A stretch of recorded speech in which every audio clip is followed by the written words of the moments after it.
everybody. Thanks for stopping by. Today I'm really excited to share with you part one of a three-part series focusing on falafel. So today we're going to make falafel, and then video 2 is going to be pita, and video 3 is going to be tzatziki sauce. Put them all together and you have yourself a wonderful little meal. So before we get started, I do want to talk about Darina Allen, whose cookbook I got this recipe from. Now, she founded Ballymaloe Cookery School in County Cork, Ireland, which I will be attending January 2022. So, very excited to be leaving shortly. But before I go, I'm going to give you this series and maybe another video or two before I switch into more of a vlog format and share with you my journey to Ireland. Before we get started, don't forget to like, subscribe, and hit that notification bell so you know when I come out with new content. This recipe comes together quite quickly if you have all of your ingredients prepared like I do. So, we're going to put all of these ingredients in the food processor, get it all together into the right consistency, and then we'll form them, fry them, and eat them. One thing that I love about Darina Allen's recipe for falafel is that she calls for dried chickpeas soaked overnight. I have tried this recipe with canned chickpeas and it is no good. The relationship between the dry and the wet ingredients is very crucial and it's quite temperamental. So go for the dry chickpeas, soak them overnight, and then drain and wash thoroughly.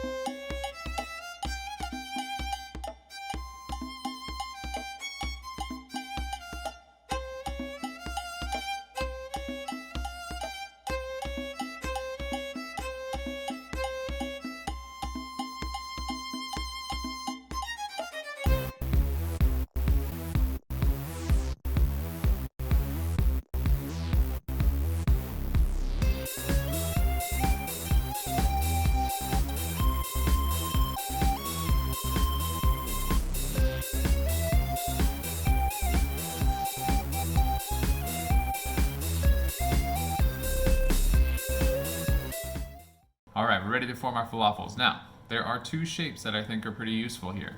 One is a nice uniform ball, and the other is kind of a patty. So either fit well in a pita, it just kind of depends on your preference, but I'll show you how to make both.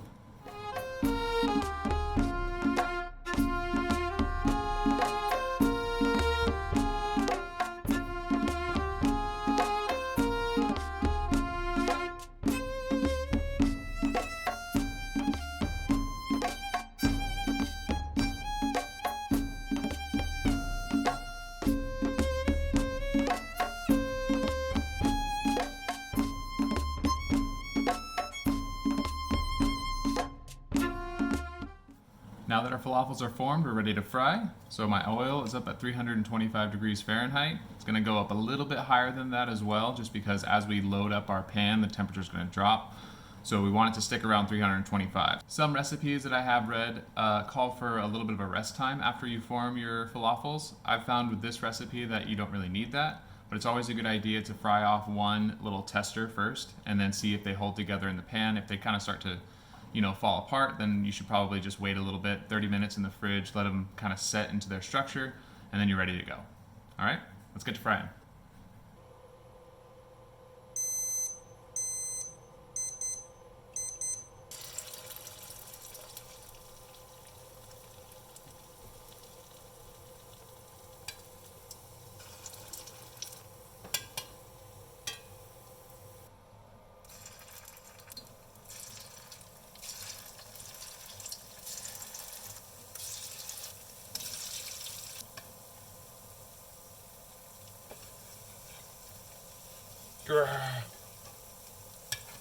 There's gotta be a better tool than this. Ooh.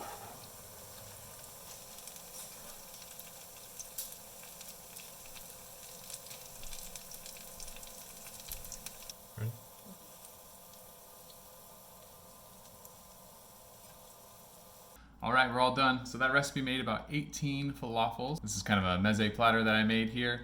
However, after part 2 and 3 come out, we'll be able to put those all together into the pita bread, and it's going to be delicious. So thank you for watching, and if you liked the video, please comment down below, and can't wait to see you next time.